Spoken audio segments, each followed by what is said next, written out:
And thank you to Paula. This is really the only place, the only opportunity we've ever had to have the Securities Exchange Commission come in and address us, so it's wonderful to have them in the house. But you know what's even better is that having Maisha Williams in the house.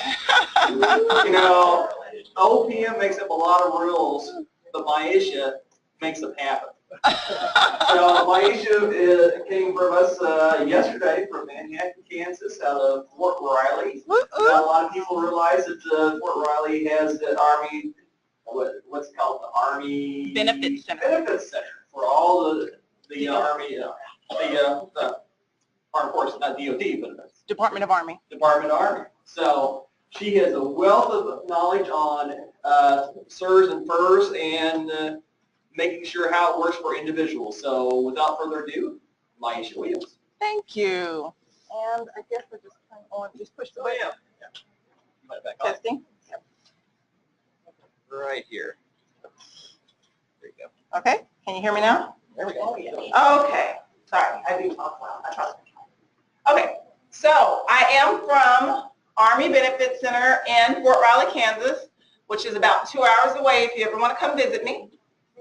And there's a lot to do in the Little Apple.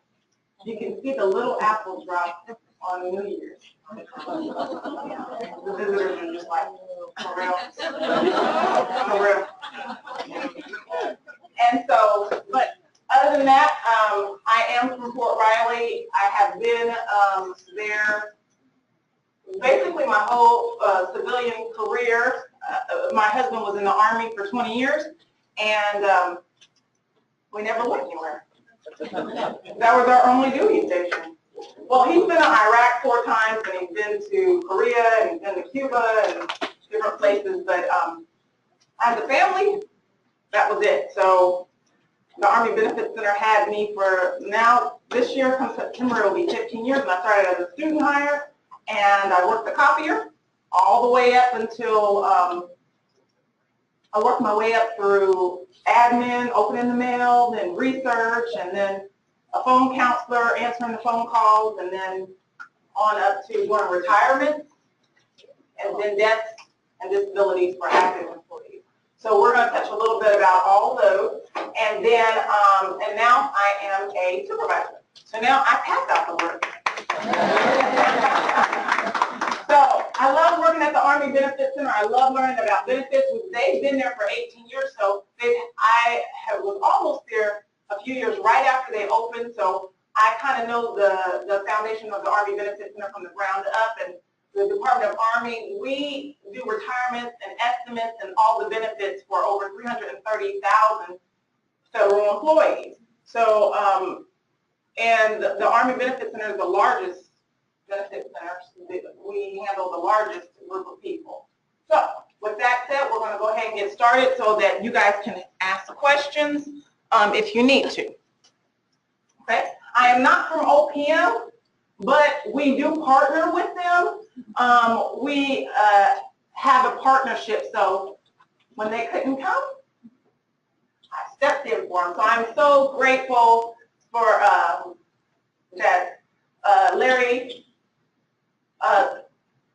reached out to me, and through Todd, through one of his co-workers, his friends, and they thought I could come out. So I was able to come out here, and it's kind of like a workcation because I have 2 sets of twins. So I get to sleep in the bed by myself, and I don't have to hold on. But when I woke up this morning, I felt myself hold on. Why am I holding on to the bed? I'm not going to fall out. I didn't take the benefit of having the whole bed. See, I'm falling into this. Here we go. Well, did I push the right one? Is the arrow that way? Okay, so there's different retirement systems depending on when you started the federal government. There's the CSRS, and we did have about 3 hands, I think, come up when JoJo was up here. We have CSRS offset, we have FERS, and then we have the other FERS, freight and rec. Okay? So, if you are a CSRS employee, you are lucky. I'm just kidding. You contribute 7% and you get the agency matching. You can also, there's something here called the voluntary, up to 10% of your voluntary contributions. You can do that. We'll talk about that a little bit later. Also, for CSRS, you don't get TSP matching. You guys are like, so what?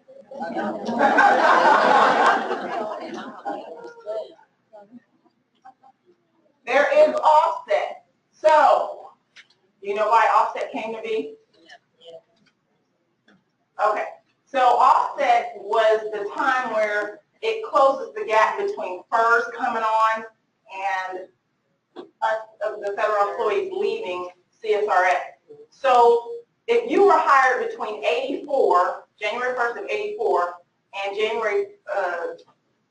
before January 1st of 87, they put you in something called CSRS interim. And you were in the interim until they were able to see if you had the 5 years. Now, 5 years is going to be the key. If you had 5 years before January 1st of 1987, you got to be in CSRS or stay in CSRS also. If you did not, you got to be kicked over to FERS with the rest of us. Okay?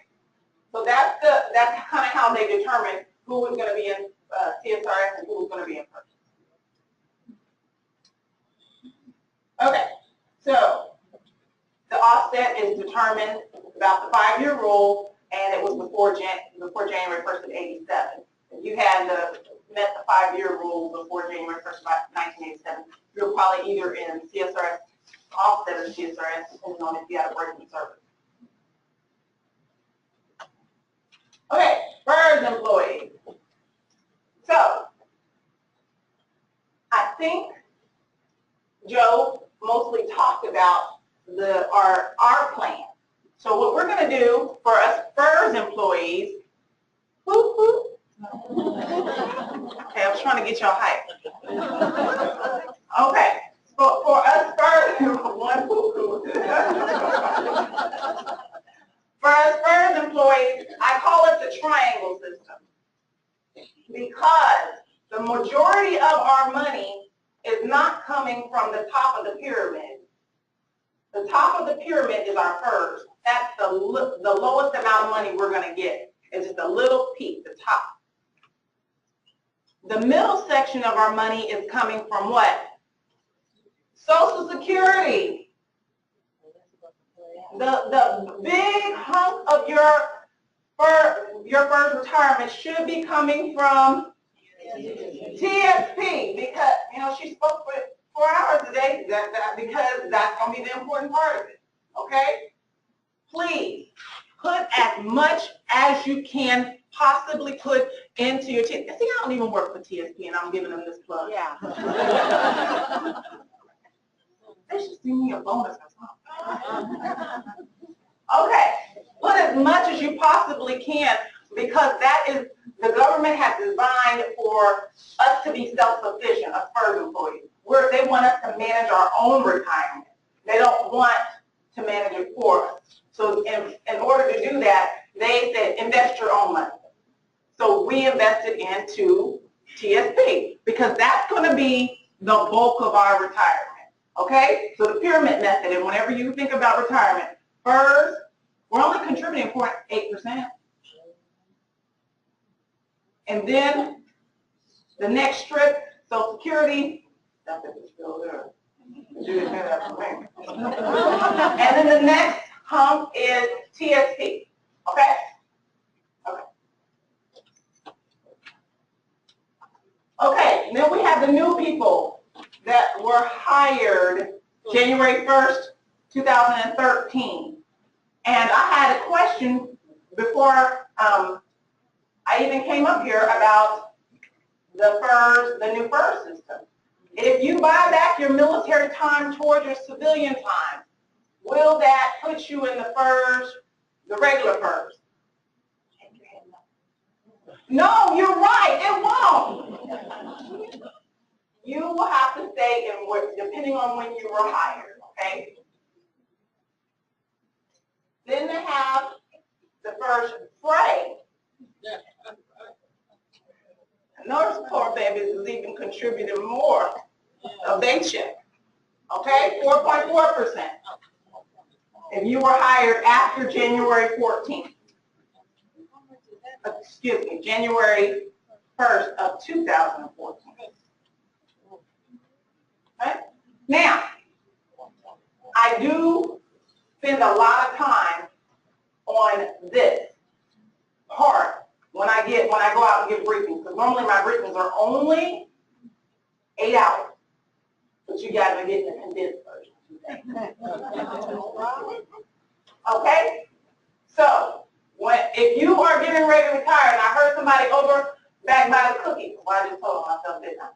So I had a cookie, and I heard somebody say they had 38 years of service, and they were leaving this year. Okay, so what forms will you need if you're retiring this year? Depends on what retirement system you're in. SF 2801. If I had some candy, I'd give you a test. I got a cough drop. What does SF mean? Standard form. She got the cough drop. Okay, so standard form 2801. If you're FERS, you need the SF 3107.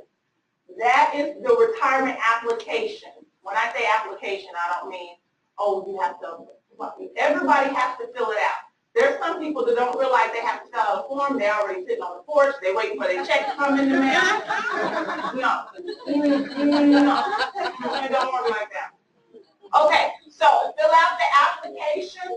There is, if you have life insurance, it's the standard form 2818 you have to fill out.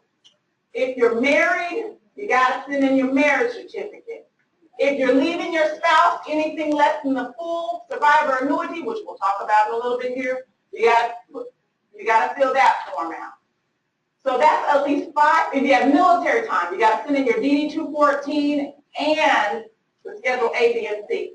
So you're already up to about 6 forms that you need in order to have a healthy retirement package. Okay? Are with me? Yes. Government, they didn't know they had to fill out a form. You would be surprised. They call me up and I get a whole bunch of cuss words, and I'm like, oh, you in trouble. Yes, they did not, people, because sometimes they don't know that in order to retire, it's an application, even though some people think, oh, am I approved? They call me back, am I approved? No, it doesn't work like that either. I'll explain to you. If you're qualified, if you're eligible to retire, you retire. You just fill out the application. Okay? Okay, so the different types of retirement. They have the optional, which is called a regular. They have an early retirement, which is, most people, when they retire early, it's either on a minimum retirement age, which is the MRA plus 10, we call it, or a VERA, which is a voluntary early retirement, which your agency has to approve before. Okay? So, Department of Army, we ain't worried about that. No, we do see some come across our desk. Disability, special provision, any law enforcement officers, any firefighters? Okay, so law enforcement officers, firefighters, air traffic controllers, those are the special provision groups. Deferred retirement, that's if you want to leave the federal government, I'm done, I've had enough, but you don't have enough time. You're not old enough. Then you just defer your retirement to later, we'll talk about that. And we have phase retirement. Anybody heard of phase retirement? Yeah, okay, so it's getting popular, because that's our new one. Okay, so if you are eligible to retire, this is how it works. Under the CSRS system, if you're 55 years old and you have 30 years of service, bam, you're done. You can go. You can retire on a no penalty. You can go. If you're 60 with 20 years of service, you can retire on whenever you're getting ready. If you are 62 with 5 years of service, you can retire. On the other side is the FERS, your minimum retirement age, and I have a slide for that, okay? You hit your minimum retirement age with 30 years of service. 60 with 20 years of service. You can be 62 with 5 years of service, or your minimum retirement age with 10 years of service. What happens if you hit your minimum retirement age with 10 years of service? What's going to happen? Somebody want to cough drop out? Yeah. There's going to be a penalty, a reduction, and it's forever. What is the offset fit in those categories? Offset is on the CSRS. CSRS? Yes, ma'am. Okay, good question. Okay. So why is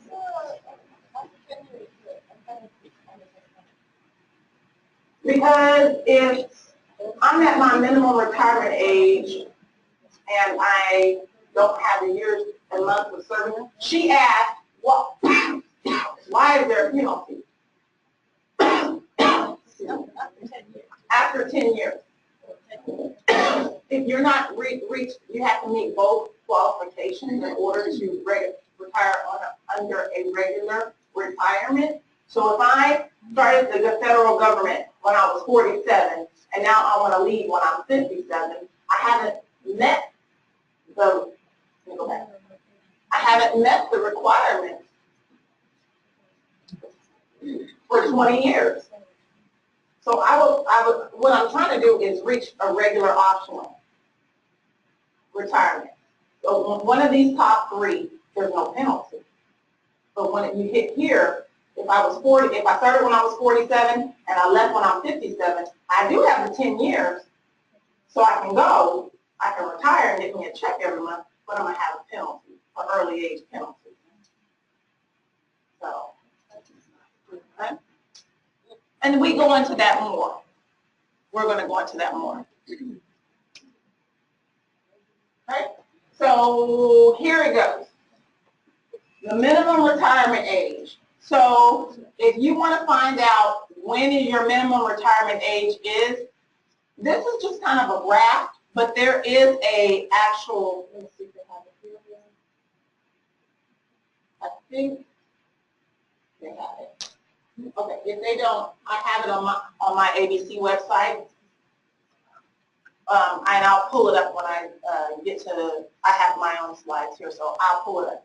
But on this graph, it shows you basically, if you were born before 48, your minimum retirement age is 55. If you were born, and every bar represents 2 months. And then if you were born between 1953 and 1964, you have to be 56 years old. Okay? And then it goes up every 2 months. And then, if you're here, you know, me and you was talking. If you're here, you'll be here forever. Okay. Okay, your minimum retirement age is 57. Okay, so for the early retirement, you can do an early retirement with, and those are, like I said, normally called the Bureau, but any age with 25 years of service or 50, age 50 with 20 years of service. Those have to be approved by your agency though. So, okay. The additional requirements, like the VERA and involuntary separation, except for a misconduct, we see those, and then, not misconduct, I mean the involuntary separation. And then the discontinued service retirement, DSR, those are normally our reserve techs who have to, once they lose their reserve status, their job goes away also. So they get a letter, and it's called discontinued service. So once they get that letter, then they're able to apply for retirement. Their retirement actually starts the very next day after that letter expires. So they usually have a 60-day window, I believe it is, that when that letter comes out. So anyway, I'm probably going into the weeds. But are there any reserve techs here? Yeah, going into the weeds. Okay, so the best dates to retire if you are a CSRS offset is the last day of the month, the first, second, or third. If you're a FERS employee, it's the last day of the month. Why? Why are those the best days to pick? Because what? Close out your pay. Okay? Quarters, I heard quarters. What else? Annuity will start the very next day. They get a cough drop. Okay.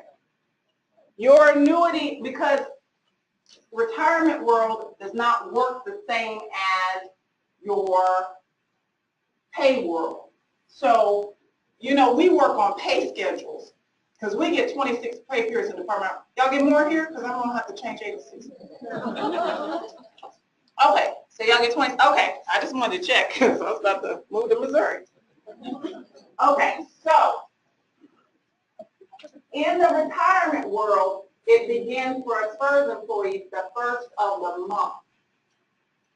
And for CSRS, well, Congress used to end on the third of the month, and so they made it for that. That's a whole nother story. We're not going to get into why. Anyway, so I'm not going to get into the weeds, but last day of the month, first, second, or third are the days that CSRS employees can choose from, okay? And if you choose those days, you're able to get your annuity starts accruing the very next day. Now, I said accruing. I did not say you're going to get your check. So don't call him saying, Maisha said I'm going to get my check. I did not say that. It takes 6 to 8 weeks for OPM to get you your check. Okay? After you retire. 6 to 8 weeks, and it's usually about 70% of what your estimate says. Well, we use GRB as a point in the Army, so I don't know if everybody uses GRB or not. But when we give you your, in the Department of Army, when we give you your estimate, we'll tell you how much you're going to get minus your deductions, and I'll show you what some of the deductions could be. And then you have to put in there your taxes, and you have to put in there, okay, I'm not going to get everything because they're holding 20 to 30% just so you don't go into debt while you're young for retirement. I'm getting some weeds again, I do apologize. But I love benefits. I just, oh, that's like I could just be up here and teach like Joe for 4 hours. Okay. Okay, so here we go. Okay. When can I retire and how much you'll get? Okay? Now, not all time that is creditable towards for your leave is not creditable towards your retirement FEB. Okay? So if you look on your SF50 and you're seeing your leave FCD, that's not necessarily your retirement FCD. Okay? Well, you got quiet. It's like crickets. Yes. There are things that come off if you okay, so we're going to get to that. But one, there is, like if you are leave without pay longer than 6 months, that's going to hit your retirement SCD. Intermittent, that's WAE. That affects seasonal workers. That affects your SCD. So you need to get with your HR to make sure that your retirement SCD, that you're on the right track. Okay?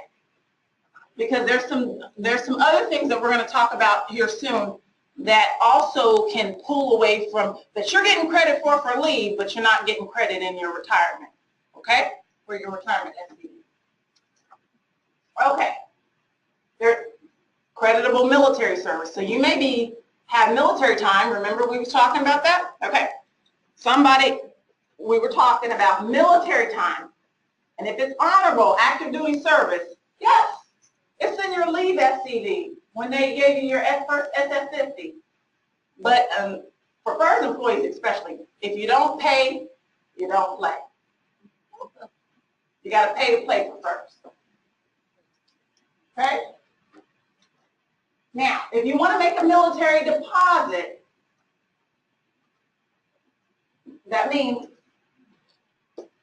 you send your RI 20-97 off to DFAS. They'll say, this is how much you made while you were in the military. When you get it back, you got to take it to your agency along with your DA-214, and your agency will compute how much you will have to pay in order to get that time credited to for your civilian retirement. Okay?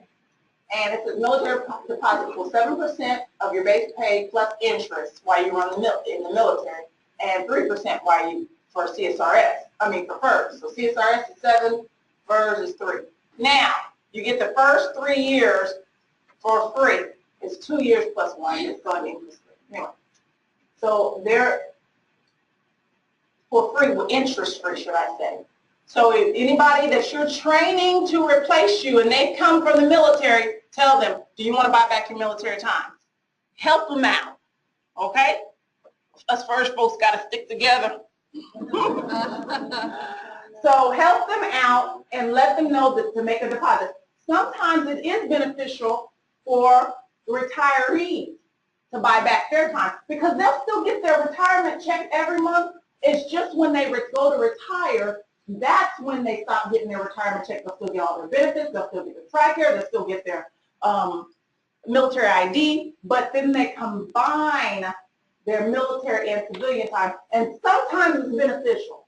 And I will give the example with my friend from NASA. He knew exactly how much he had to make when because he was in the military for like 23, 25 years, and he said, before I get out leave the federal government, if I'm making $123,000, blah, blah, blah, blah, blah, I will, it would have been to my benefit, and I'll get more money by combining my retired pay with my civilian pay. I'm like, yeah, that's funny, Richard, we're HR, you never gonna make $123,000. And Richard was like, want to bet? He left me sitting right there and went to work for NASA. I was like, okay, Richard, you got plans. You got plans. Okay. So, sometimes but you want to get 2 estimates. So when you go to your HR, you can always say, can I get 2 estimates? One if I pay back my military and one if I don't. Okay? And if you decide to pay it back, but you never reach your income goal that you wanted to, you can always ask for a refund when you retire, and they will pay it to you with interest. Okay? So some other time that is, for CSRS folks, that's the date you want to remember. October 1st of 1982. Credit for eligibility and computation purposes regardless of whether or not a deposit for the service is paid. But then you're going to have a reduction. So they're going to reduce your annuity 10% of the deposit. So if you were supposed to pay, let's say that you worked for 3 years, but you were only paying, you weren't paying into the retirement system. You were only paying into Social Security. And it equaled $10,000. Well, they're going to take 10% of that from your annuity, but they're going to give you credit for those 3 years in order to reach you to eligibility or to retirement. So, which is fine, but they're just going to take the 10% out once you do retire, okay? Or you can make a payment and pay it off. And they'll give you the opportunity after retirement also to make that payment. Okay? And this is just the time for CSRS after 10/1 of 82. It's creditable for eligibility regardless of whether or not you make the deposit or payment, but credit for computation only if a deposit is paid. So you got to pay the deposit. First, we got to pay to play. If that's the only thing you can remember from FERS, we got to pay to play. If you don't make a deposit, you're not getting credit in your computation. You're not getting credit in the money. You got to. Now, I start working at the Army Benefit Center in 2003 as a student hire for 2 to 3 years, I believe it was, 2 years. 2.5 years. Can I buy that time back? No, I cannot. Because it's after January 1st of 1989. Any time for FERS employees after January 1st of 1989, you are not allowed to buy that time back towards your retirement. It's just lost. Okay? 1189. If you weren't paying into the FERS retirement system, you were paying on FICA only, you cannot buy that time back towards the retirement system. Now, laws change all the time. Because guess what? FERS employees used to, if you left and you were a FERS employee and you took your money, you couldn't pay that back. Guess what happens? The laws have changed. Now FERS employees are able to make a redeposit, that's what it's called, if they come back to the federal government. We're going to talk about that in a minute. But for right now, the law is January 1st of 1989. If you have any credit after that, you can't pay the claim.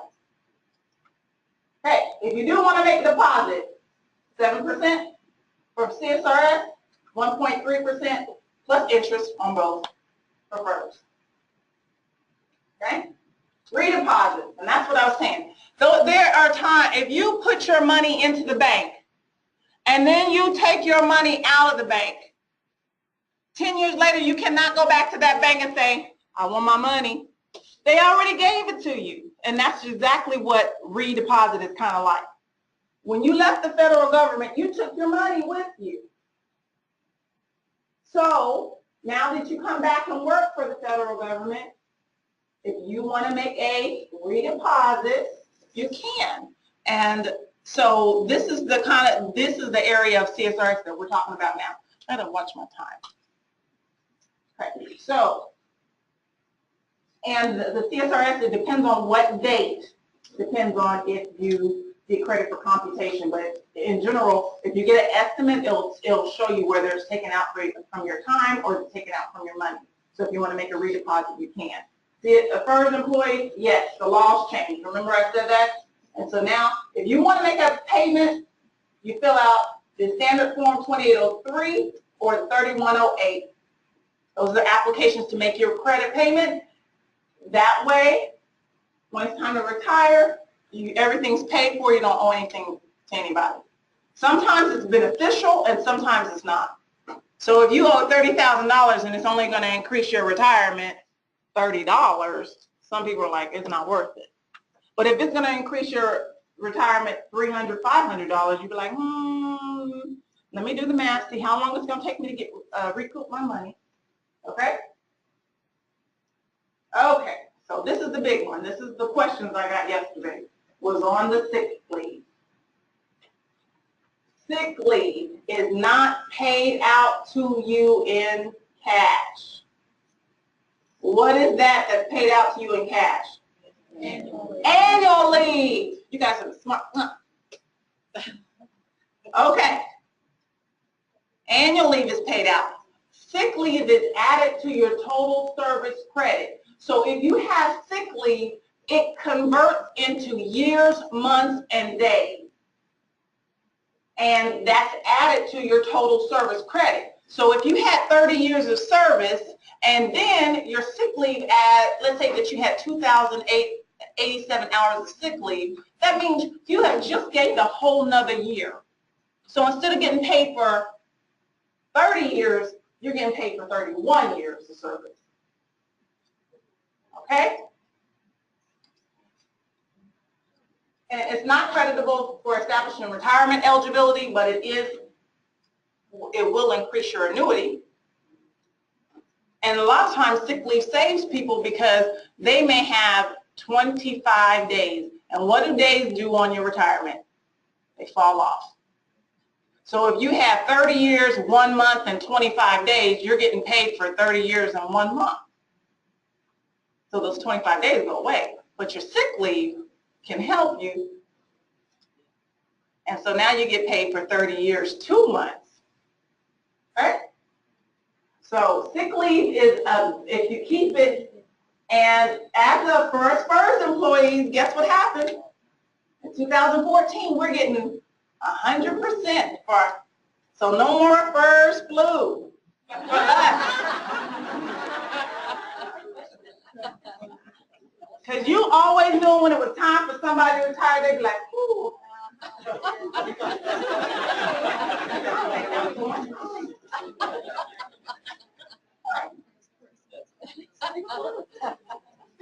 So guess what? We're all healed as of 2014. Okay. So, unused sick leave, you get 100% credit of your sick leave.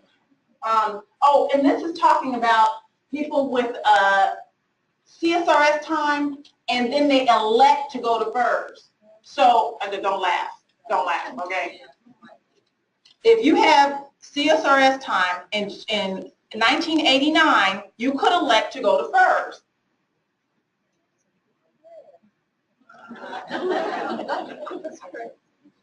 But you could. You had that option.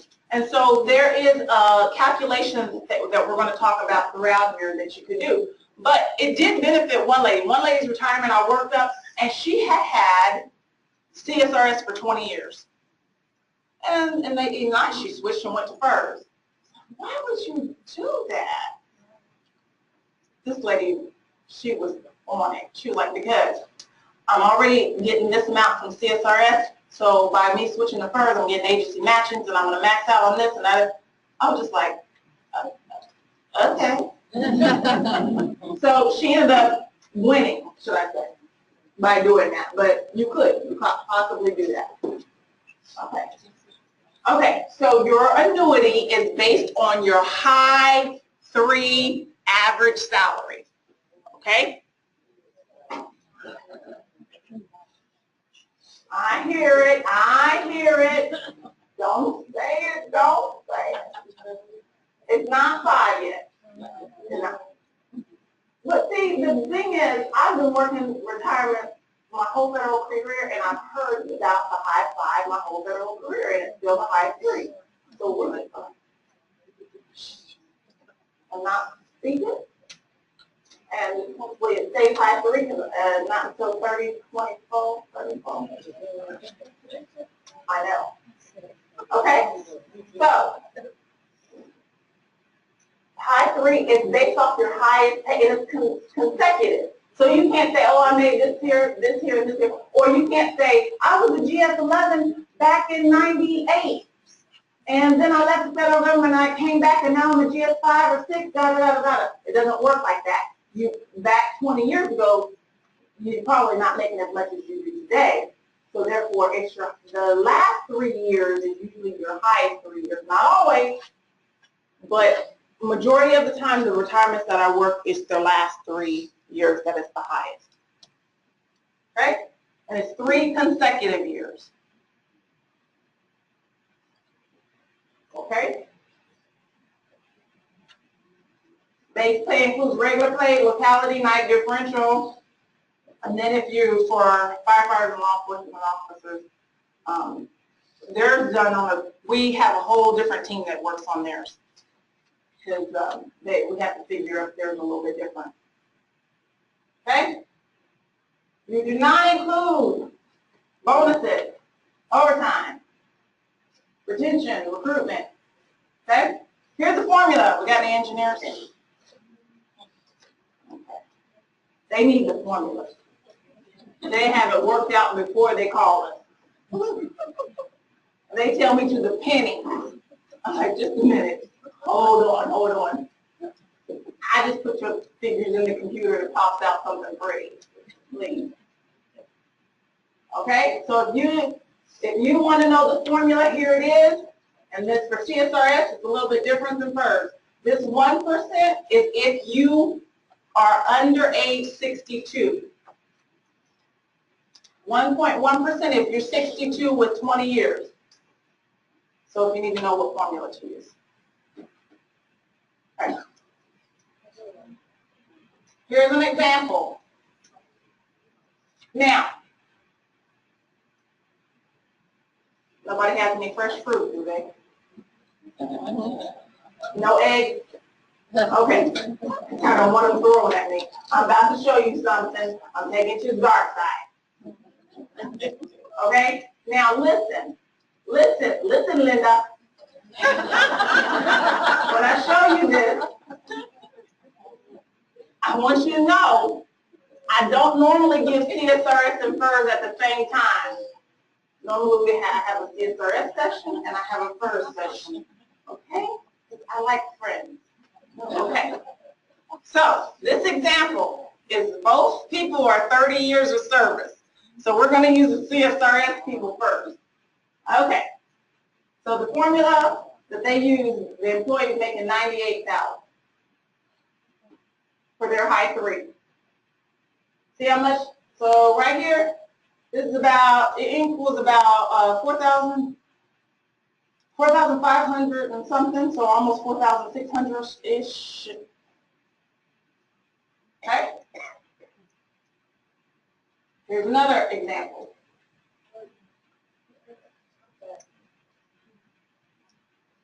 So you have to divide this number by 12 because you don't get a paycheck every week, bi-weekly. You get a paycheck once a month into retirement. Okay? Now I'm in the same boat with y'all, so I'm on your side.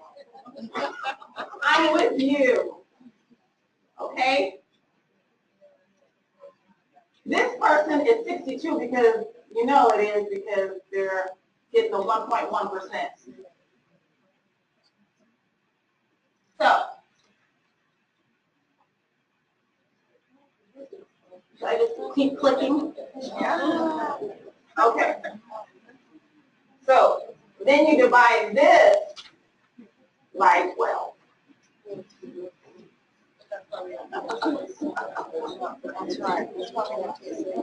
That's why we have, that's right, we have TSP and we get matching. Right. You ain't got what I'm saying?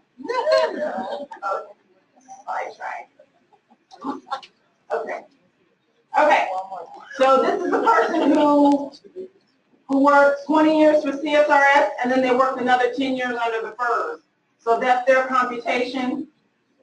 If you're in that situation, you might want to write down this formula. Okay. Again, that's the FERS annuity with the CSRS component. Sometimes when people come back into the system, they have to go back into FERS, and so they do have a component. All right. Still the same. Okay, FERS annuity supplement. Have you guys heard about that? Huh? Okay, so FERS annuity supplement is if you are at your minimum retirement age and you retire under an optional retirement and you're not 62 yet. So in between there's a window in order for you to get the additional money. It is a FERS annuity supplement. And it just helps us to get to Social Security age. Do you like that? Okay. It helps us to get to the Social Security age. So when you are 62, that FERS annuity supplement stops. Whether you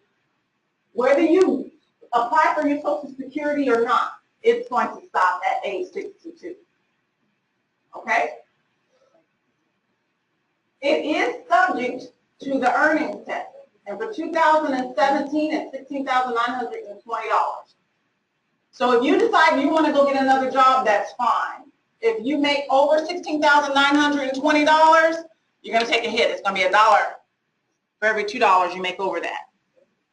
Social Security guy is going to talk about it a little bit more. Okay? For FERS, we don't get the COLA increase until we're 62. Okay?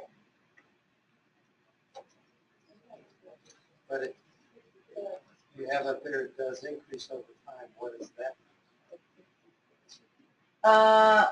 FERS annuity supplement, where are you reading? No, not subject to COLA, but does increase over time I know that you get the COLA at 62. The FERS annuity supplement, when we give you an estimate, we just give you a ballpark figure. So if they're saying, oh, OPM, these are their slides. If they're saying that they will increase it over time, then that's fine. But I do know that the COLA does increase your annuity, your regular FERS annuity, but I'm not for sure. I couldn't tell you. The way I interpret that means that for a supplement. Yeah, and that I don't have an answer for you on I'm not that. aware of that. No, I'm not either. When I give you an estimate, it's just that, an estimate of what you would get. And it's usually a low ball. Yes. Your estimate based on your minimum earnings, based on your percentage of your Social Security earnings. Okay, so what he asked was, is your FERS annuity supplement based on what your Social Security is? And that's no, because you could have worked other jobs from before you worked the federal government or while you're working the federal government.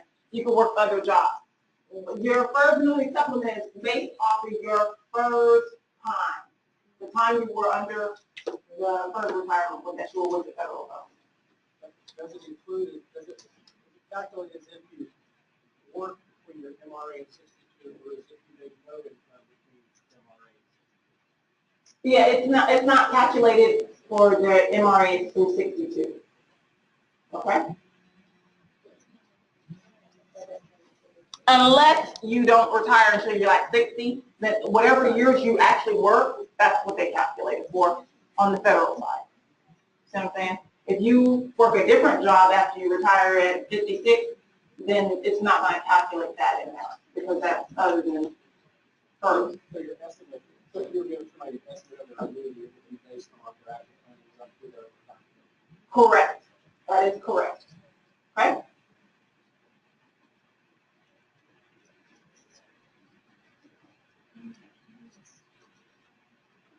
Okay, hold on. Let me, I had the church mic up here. Oh, the church mic. I didn't see a calculation chart for CSRS offset. The formula? Yeah. They didn't have a formula up there for you? Okay. The formula that they normally use is the same one up until your age 60, I want to say 60, I have to look at my own file, 62 or 65, and then it's offset by you switch over to a different formula. I can pull that up for you afterwards, okay? CSRS. Correct. Correct. And it's offset, but the Social Security guy will tell you about that, how it's offset. Okay?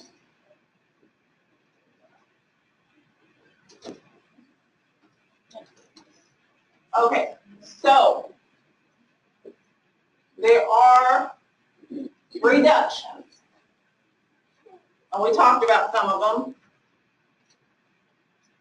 So there's the age, you can leave out early. There is the FICA time, that's the non-deduction, so you weren't paying into the retirement system. There's the survivor annuity, the refunded service, and the CSRS offset. That offset is from when you turn 62. So a lot of CSRS offset people will go ahead and retire before they turn 62, and then they get a regular CSRS check. As soon as they turn 62, it's going to be offset with what they would get from Social Security. Okay? On the FERS side, if they have a component for CSRS and they retire before age 55 and they don't get the VERA, your minimum retirement age with only 10 years of service, and your survivor annuity. So those are some of your reductions that you can have. Okay?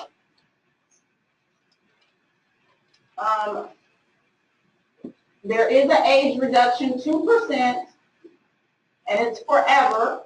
For every full year you're under the age of 55 as a CSRS employee.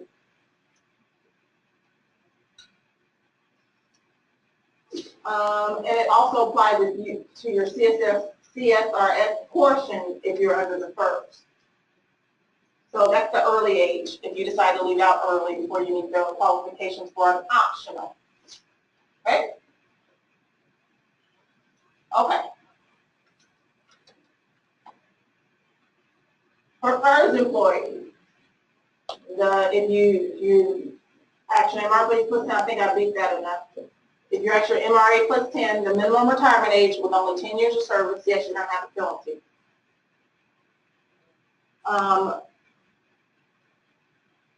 If you begin receiving your annuity before age 62, there's a permanent 5% reduction. So someone just talked to me this morning, what if I retire at 57?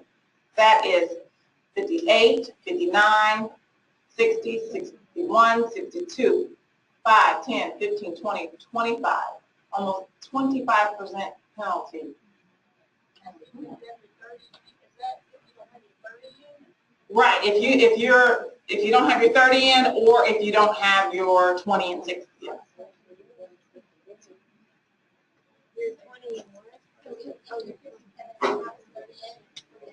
You don't, no penalty.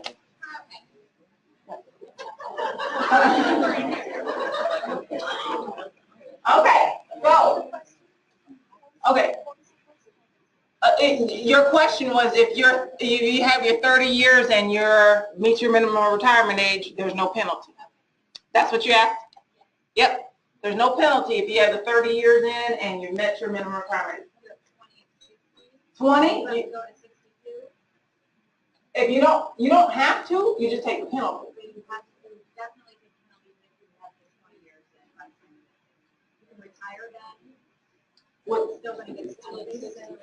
That's one of the guidelines was you have to be 20 years, you have to be 20 years old. We already been gone, huh? You have to be 60 years old with 20 years of service. And that qualifies you to retire under an optional with no penalty. This up here is redemption for survivors. Uh-huh. So, hold on. I need the church mic. Yeah, I call it the church mic because my dad is the pastor. And I say, Daddy, I want to sing my song. And the like, okay, baby. My baby want to sing her song, and everybody goes, the choir goes, ah! The choir's man, like, she do that all the time. She don't even come to choir rehearsal. Oh, so you ready for me to go ahead? I'm sorry. Okay, so,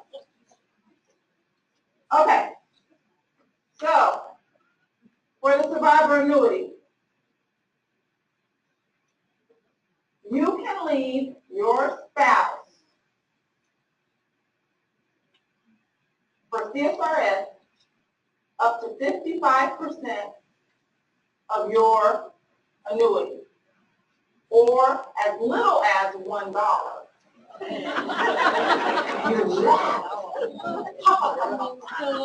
No. Why would someone leave their spouse $1? Okay, I'm going to say, they rude? Rude. No, you're right. They want to leave insurance. That is correct. If your survivor does not need your annuity to live on, maybe because they're CSRS too, or, well, that's a whole other story. We'll talk about that another day. That's if they invite me back. But if your survivor needs insurance, you have to leave them a minimum of $1 for CSRS. For FERS, it could be 50% to 25% of your annuity. So you have to leave them something in order for them to carry the insurance. Survivor annuity and health insurance go hand in hand. So just remember, if you have the insurance for the family, you have to leave them a survivor annuity. That's different if your spouse is another federal employee. Correct. If your spouse is also a federal employee and they have the insurance or you have the insurance, when they go to retire, you keep a copy. The form is called an SF-2809. But just health insurance election, they send it in with their packet, and that's proof that they have insurance. And they're in a covered position, because you have to be in a covered position the day you retire in order for you to carry the health insurance into retirement with you. You have to also have 5 years. I'm not going to go too deep into the benefits side. But you also have to have 5 years of coverage. And there's some other caveats with that. For health insurance and life insurance, you have to have 5 years of coverage. The only way you can get out of that is if you, I'm getting in the weeds, I'm sorry. The only way you can get out of having the 5 years is if they offer you an early retirement and you enroll in it already, but you have to have it the day you retire. So if they're offering you a VERA and they say you have to be on the rolls and you just enrolled in health insurance the last open season, then you're good. But if you just enroll, if you don't have health insurance for 5 years prior to retiring, and we have people that work an additional time just so that for the health insurance, you have to have your health insurance 5 years prior to retirement in order to carry it into retirement. And that's with the same company of insurance? Or No, you can change. Now, I'm going to be an advocate for your HR person. Please don't change your health insurance every year that you're together. I just said that you can do what you want to, but you don't know how many retirements I work and I have a stack this big. I was like, they was here 40 years. So, and they changed it every single open season, which is fine. You do what you want to do. Oh, nobody in the Department of Army here, is there? Go ahead, change your, no. No. Your health insurance, you don't have to have the same plan. You can have EHA, Blue Cross Blue Shield, as long as you have it for 5 years. The only caveat to that is TRICARE. Now, what I'm going to do is, my husband retired military. I know I'm too young now. My twin boys still say, my mom is 29. I said I love those boys. So my husband has TRICARE, and we keep his TRICARE coverage. When I retire, the year before I retire, in 2033, I'm going to enroll in health insurance with the federal government during open season. And then when I retire in 2034, I will have carried my health insurance, but I'm going to retire the month I turn, the month of my birthday, which is July. Now, my birthday is July 17th, if you need to know that. I work on for right. Okay. But I'm not going to retire on July 17th. Why? You, the smart crew, I love y'all. Now, why the end of the month? The end of the month, because my annuity will start accruing the very next day. Am I going to get my check the next day? No. It's like choir practice, which I never go to. Okay, so I will retire July 31st of 2034, but I will stop my health insurance the very next day because I will pick my, I have TRICARE, but I will not cancel, I will suspend. That's the key word, suspend. I will suspend my health insurance. Why? Because that leaves the door open for me to come back and pick up FEHB anytime I want to in the future. So if I get my dream job as a motivational speaker in the Bahamas,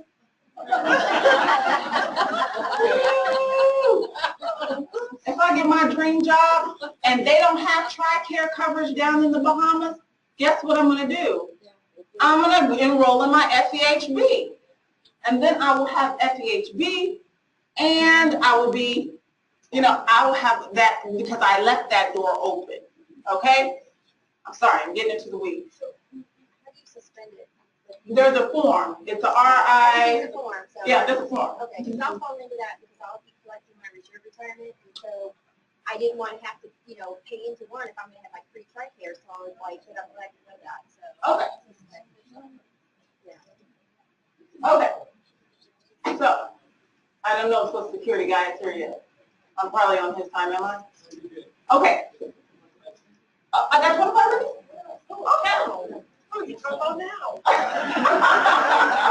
What'd you say? Holy cow, what are we gonna talk about now? Oh boy, do I have some stories for y'all. If I don't say anything else to you all, fill out your beneficiary forms. Do you know the hardest thing as a federal employee is to call your spouse and tell them, because you left everything to your first love, your first marriage, your 1.0, yeah. And they have nothing. They, the ones sitting up here, and they have tolerated you for the last 30 years.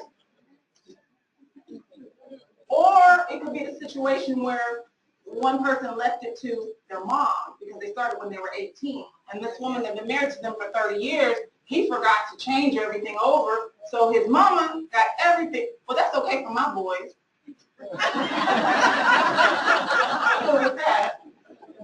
But I'm saying, just if you can do anything, fill out those beneficiary forms. There are 4 for active federal employees. One is for your TSP, one is for your health, life insurance, TSP, life insurance, your last paycheck and unused annual leave, and for your retirement contributions. Okay? So I'm putting a plug in for your HR person. The HR person in the room should say thank you. Okay, 1 second.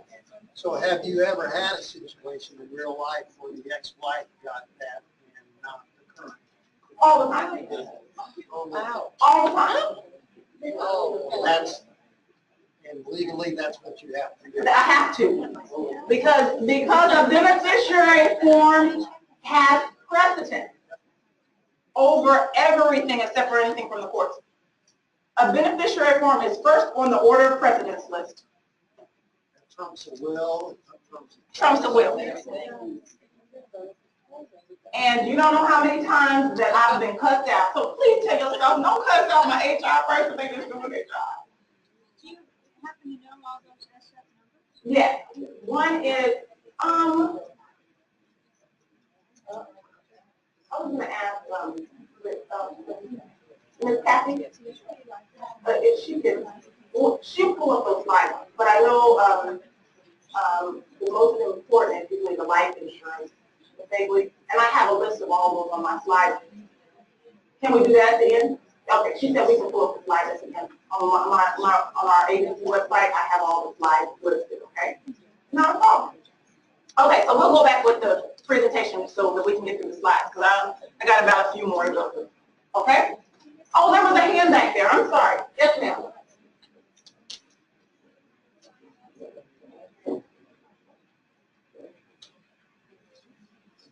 You mentioned you were going to sign up for the health insurance 1 year before you retire, but I thought you had to have it for 5 years. Very good question. Why was I going to sign up for health insurance? Because I have a TRICARE. And TRICARE is considered a federal life insurance, health insurance program. So since TRICARE counts towards my 5 years, I don't have to have the FEB for 5 years because TRICARE counts. As far as part-time employees, you need to do the 1% of your annual salary. They have to do your annual salary as if you're working full-time. So our part-time and full-time employees have the same, make sure 1% of that, what they were full-time. They do the math that way, but then it's prorated, depending on how many hours you work. Because this is the situation. There was one lady who would leave work at 2 o'clock every day. She's a part-time employee. She will leave. I'm like, why don't you leave? Because she's part-time. I said, now, is that fair that she and me and her make the same amount, and me and her, she gets to go home and watch her kids get off the bus, and I'm still here? And they said, no, it's called part-time proration. So there is a part-time proration factor that's factored in for people who work part-time. So if you're sitting next to someone and they're job sharing or something like that, they're not going to get the same amount as you. Okay? Good question. That's the end of the hand. Okay. I don't want to ignore you guys on this side of the room. I hope you don't feel that way, because when I took, see, I'm taking classes for my motivational speaking too. And they say sometimes you gear towards the right side. And so I try to come over here. You have a question? Okay, just make sure that we exist over here. Come on back. Okay. Okay.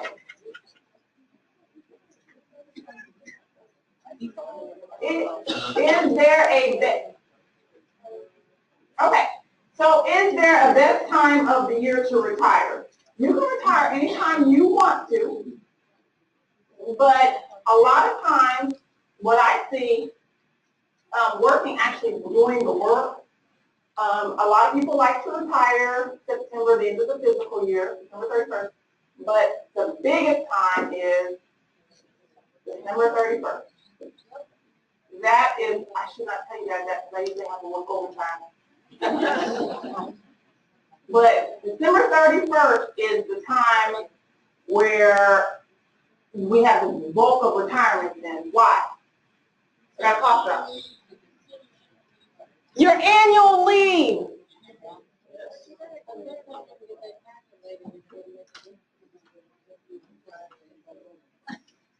But why is that? Okay, she said sometimes if you calculate it up, it doesn't make a difference whether you retire in September or December. There you go. Taxes. If you get your lump sum annual leave paid out in January and you haven't worked, guess what? Even though they tax your lump sum annual leave at 28%, you normally get that back when you do your taxes. So they do tax your lump sum annual leave usually about between 28 and 33%. But a lot of times if you haven't worked all year long, because you get it in your last paycheck, which is usually into the next year, it's counted to your next year's retirement. So that's why a lot of people pick the December 31st. Uh-huh. Does that count towards your earnings limit or your supplement? Leave, I think they have a slide up here that talks about that. That's a very good question. I believe that, if not, I do have my own slides and I'll pull that up for you.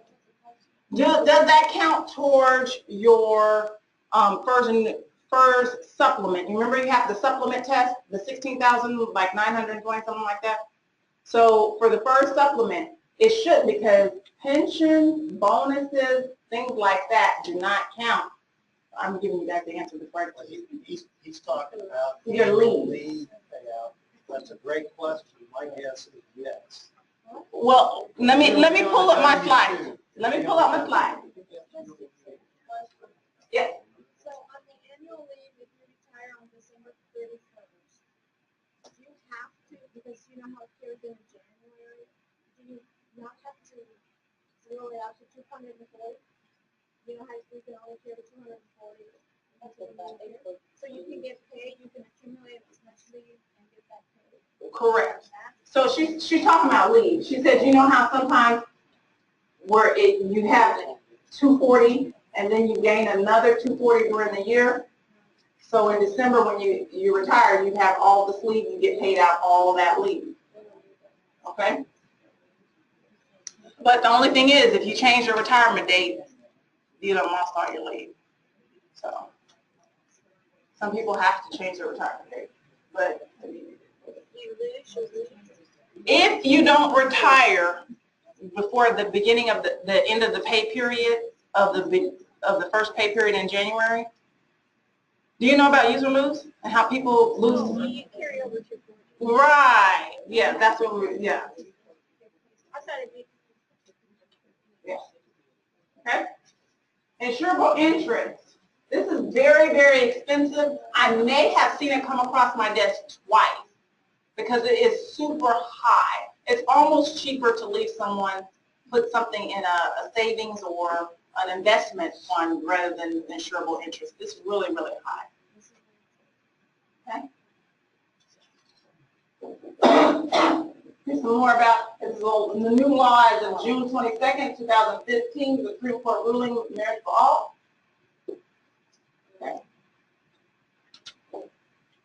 Okay, so if you had 41 years, 11 months, you pretty much maxed out your CSRS.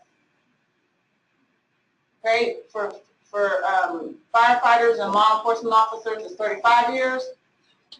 Your sick leave can help you get even more money. Right? And for us FERS employees, we ain't.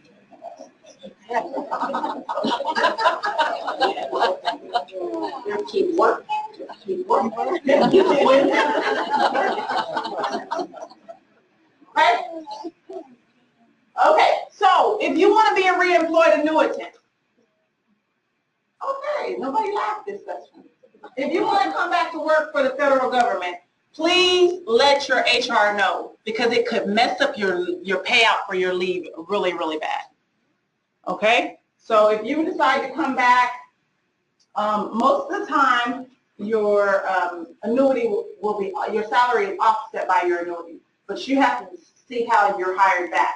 So you really want to talk with your HR person who's hiring you to see how they're going to reemploy you. Okay? Okay, COLA. Now, in 2010, 2011, again in 2016, we didn't get no COLA. But What is COLA? the cost of living adjustment. Yeah. In the previous slide, there was another section about disability annuitants. What's that? Okay, so if you were if you retired as under the disability retirement and you're coming back to work, that is, yeah, that's what you're talking about, right? Okay, so that's the exception they're talking about. So then they have to see you deemed fit to render useful service, and so that plays into the 80% of what you used to make. There's a whole bunch of laws that go along with that. Right? Okay, so your cost of living adjustment, because we all need a little raise every now and then, right? So, for CSRS people, the first date is December, so it pays out in January, and it's 1/12. Why is it 1/12? Because there's 12 months in a year, okay? So it's 1/12. So if you retired in July 31st, then that should be 5 or 6 months, whatever, 6 months of, yeah, about 5 months, August, September, October, November, December. 5 months, so it's 5/12 of the COLA. So it's you only get the full COLA when you retire the full year, but they divide it into 12 depending on what day you retire. Okay? Clear as mud? Okay, first folks, we ain't got to worry anymore. We don't get it till we're 62. Right? And there's exceptions, law enforcement officers, air traffic controllers, and disabilities. Right? Cost of living. There it is again. Okay, so we even use this in our office. Retire at opm.gov. If you want to know how much is in your retirement account, sometimes it's not on your leave and earnings statement. If you need to know anything about contribution-wise, retire at opm.gov. They will send you a reply back, let you know that they got your question, and then they will reply to you as needed, okay? As deemed, should I say. Now, has any questions? Yes, ma'am.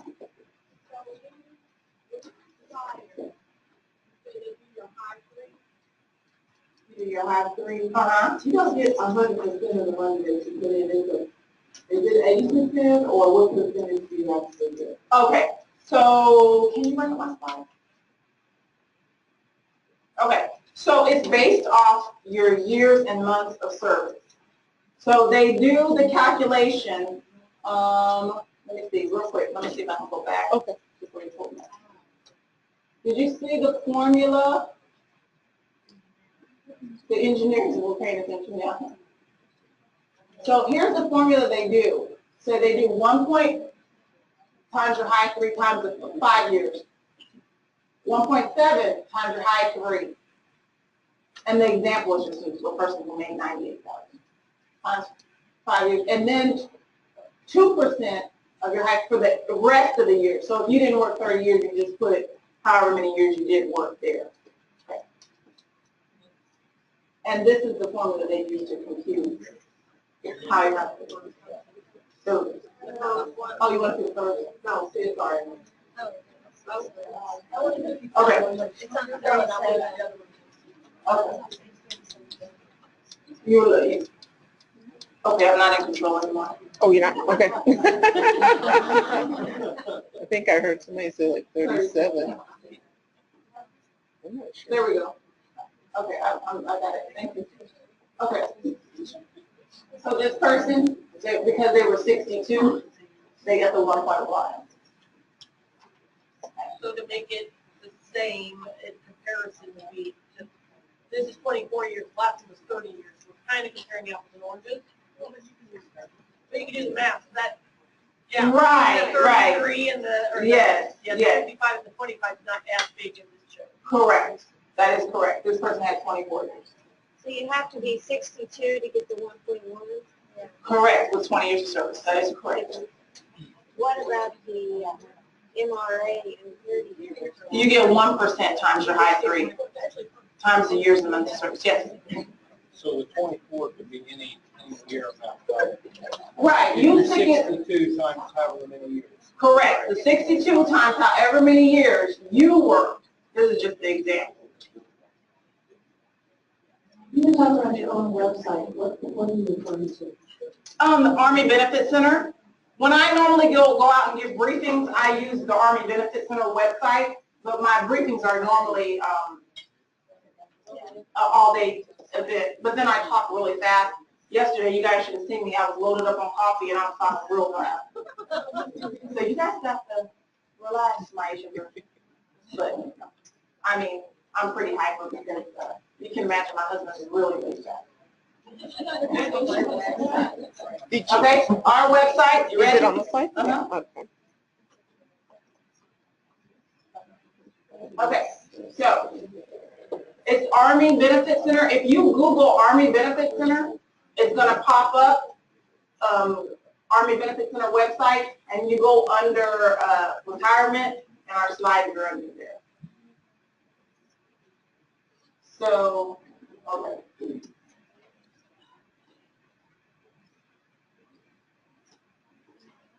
Let's go.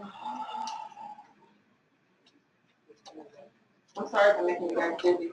Where did you say your slides were? Army Benefit Center and then what? And then you click on retirement. And it's going to say something like pre-retirement briefing. Okay. Hey, I got a question. Uh-huh. Maybe you're covering here just out of curiosity. So you guys cover Coast Guard too, not just the Army as far as that goes with retirement benefit? Do I cover what? Coast Guard. Coast Guard?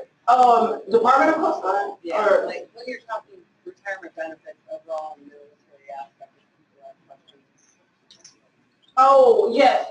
So we don't, the Department of Army, we don't service you all, but we do, we basically have the same forms, we have the same benefits, we have the same, I'm so sorry. Here's the form. Okay. So my time's almost up, but you got me? There I am. 3107. If you have military time, the 3107 schedule A, B, and C. If you are married and you're leaving your spouse anything less than the full, you're going to need 3107-2. But that has to be notarized by your spouse. So if they say, no, I want it all. Yeah. The 2818. The 2818. Yeah, I'm just being very professional up here. Okay, the 2818, that's for your life insurance. For life insurance, I do go into my spiel about how to get free life insurance. And that is if you're retiring at age 65, you want to choose 75% reduction. You can choose the full reduction. I just had somebody that was like, no, I don't want the B, I don't want this, I don't want that. Yeah, well, that's fine if you don't want to pay all that money. Tell us what to do, okay. It's the beneficiary form, you put Maisha Williams. Okay, so, no, if you want to keep your life insurance into retirement, but you don't want to pay the heavy, a lot of people drop the B. But if you're over 65, don't drop your B, just put full reduction. It will start reducing 1% every month until it's all the way gone, but you won't have paid anything for it. That's the B. Now your insurance is broken up into 4 parts. That's your basic, and the basic is your salary rounded up, and they add 2 more thousand to that. So if you ever want to know how much life insurance, if you just have basic only, round your salary up to the next 1,000 and add 2,000. Now, if you want to retire, you can choose 75% reduction, and then you're good. And you won't pay anything once you turn 65. You will pay just a little bit up until you're 65 if you choose 75% reduction. You can choose 50% reduction, which is half of its value. So it starts to decrease at age 65 until it reaches half of its value. Or you could choose no reduction. That means you got the Cadillac version of insurance. Okay? And that means it never reduces and you're going to pay this big fee. And that's fine. Some people are like, hey, I'd rather leave them all the life insurance than leave them a survivor annuity. It's whatever you work out. Okay? There's a tax form. If you are married, like we were talking about, to another federal employee, that's the form you need, the SF 2809. Or if you're suspending it for TRICARE or Medicaid, this RI 79-9. If you're in the military, you need the V-214. If you paid for your military time, you need proof. There's a paid in full letter. We need that. Okay? And there's a website with all our forms. I mean, OPM has them too, but because I do this every day on our website, I know where it's at. Right? So all of the beneficiary forms we can get from your last name. Beneficiary forms. Am I still in control?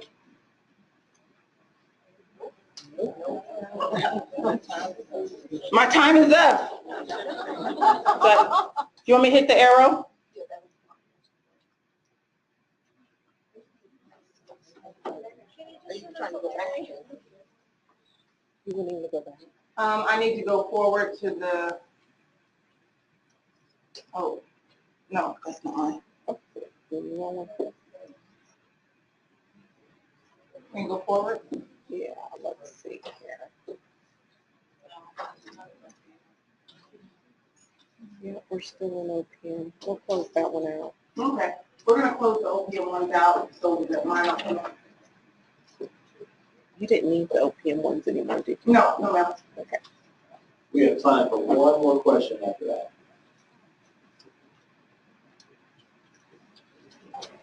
You got it back? Yes, ma'am. Here it is. The SF 1152. That is for your last paycheck and unused annual leave if you pass away while you're active employee. You want to know who's going to get your last paycheck? The FEB leave. This is what the family usually fights over. The SF 2823. That's one I usually get cussed out about. The SF 3102. That's your FERS retirement. And the TSP 3. Those are the 4 forms that every federal employee should have filled out and placed with your agency. Now this is what I would do. I would fill out that form and ask my HR to certify it because most of those have to be, well, 2 of those I know have to be certified by HR, and ask them for a copy before they file it in your EOPF. Okay? So, excuse me. Mm-hmm. So you get the form from HR. Okay. Fill all of them out. You can go online and get those forms. My question is for CSRS people. About 20 years ago, I worked in HR and I was in reserve at one thing. And a lot of people would do voluntary contribution. Do you still see that a lot for CSRS? Yes. Okay. Thank you all for your time. I really enjoyed my time here.